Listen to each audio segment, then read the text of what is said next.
Mwahaha. Mwahaha. No, I look and sound like a tit. Hello everybody, it is Katie here, and spoopy season is finally upon us. I was going to wear a cute little witch's dress, but this attic where I film is literally freezing, and we all know that here in the UK, we can't put our heating on whenever we want.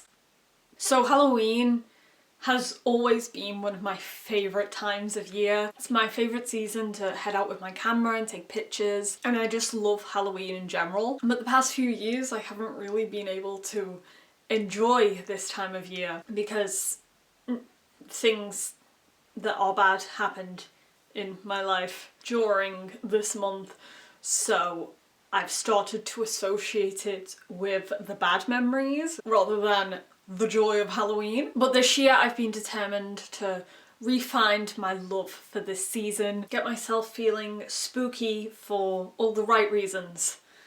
So obviously the best thing to do at this time of year when it starts getting colder is cozy up with a good spooky book. Since I haven't made a Halloween book rec video since my first year on BookTube, I thought I'd share with you some of my new favourite Halloween reads. So to start off, I have a few books that are perfect Halloween reads without being actual horror, because I know a lot of people don't like reading horror but still want a good spooky October read. So if that's the type of person that you are, then these books will be perfect for you. And first up we have Howl's Moving Castle. It's one of my favourite books of all time and it is perfect for the spooky season. It's a great Halloween book without actually being scary. It's got some darker themes within it, but in general it's just a lot of fun. It's filled with magic and witchcraft and just all spoopy goodness. When I think of Halloween books, this is always the first one that comes to mind. I read it myself for the first time during October, so I just always associate it with this time of year. Alternatively, you can watch the Ghibli film, but I think the book screams Halloween a bit more. The film can be watched any time of year,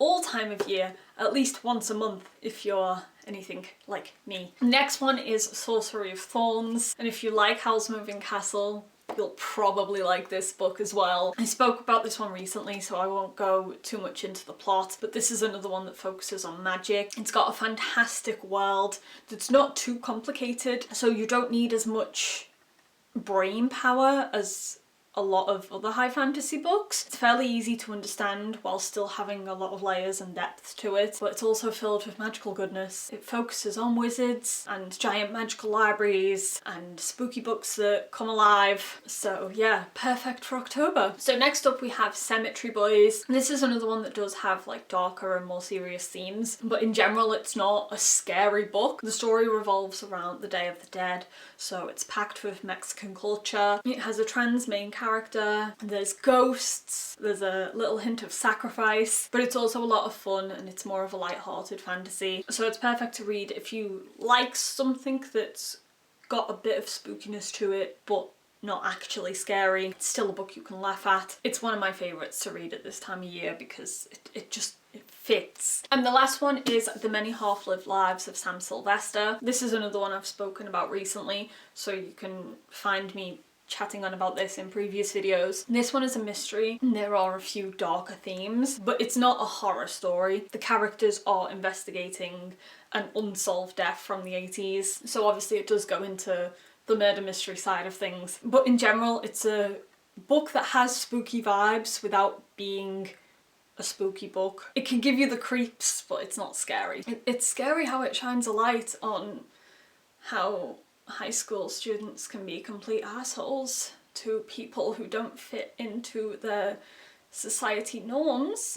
That's definitely scary. But this is one of my favourites from this year. So now I've got a few books that are actually leaning more towards horror. The first one is The Diviners. This is the first book in a series, and it's not like hardcore horror, but there is definitely an element of horror to it. It's kind of a slow build tension story where it just gets creepier and creepier as it goes along. I think the best word to describe it is eerie. This is a book that investigates a series of occultist murders, and the descriptions of what happens to the victims can be a little bit dark. It doesn't go too much into detail. It's more just the chillingness in the run-up to the events that is quite scary. But again, it's not too dark. It's still a YA book, but it is perfect for this time of year. The next one is Vicious. So this is more of a dark academia story. The two main characters in this book are a little bit obsessed with using near-death experiences to give themselves superhuman powers, which they eventually succeed in. And the two of them go on very different paths, and the story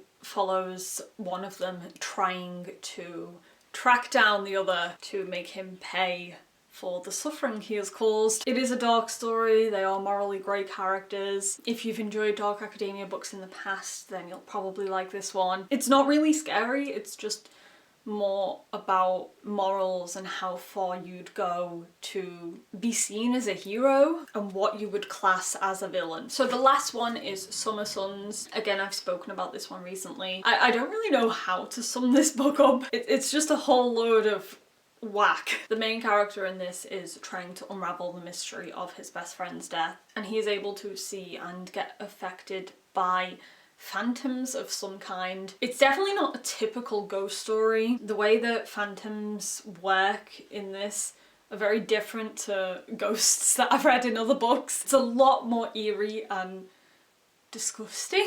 This isn't a book that romanticizes ghosts. You definitely wouldn't want to come face to face with the spirits in this, but I will class this as more of a horror than the others, just because of the general eeriness of the story and the descriptions in some scenes. If you are interested in this one, then definitely check out the trigger warnings, because there's a lot packed into this book. It can be kind of slow and very confusing at first, but it does get to a point where you start to understand things more. So they are my top Halloween recs for this year. There's no hardcore horror in there, just because I feel like we've all had a pretty horrific couple of years, so it's time for some more light-hearted Halloween reads. In terms of my own Halloween TBR, I am planning on doing a reread of Howl's Moving Castle if I can, just because I love this book so much. And I am also hoping to finally read If We Were Villains, because I've had this on my shelf for a couple of years, but I read The Secret History first, and I know a lot of people compare this to that book, and I have very, very mixed feelings on The Secret History. Probably enough to warrant a video at some point.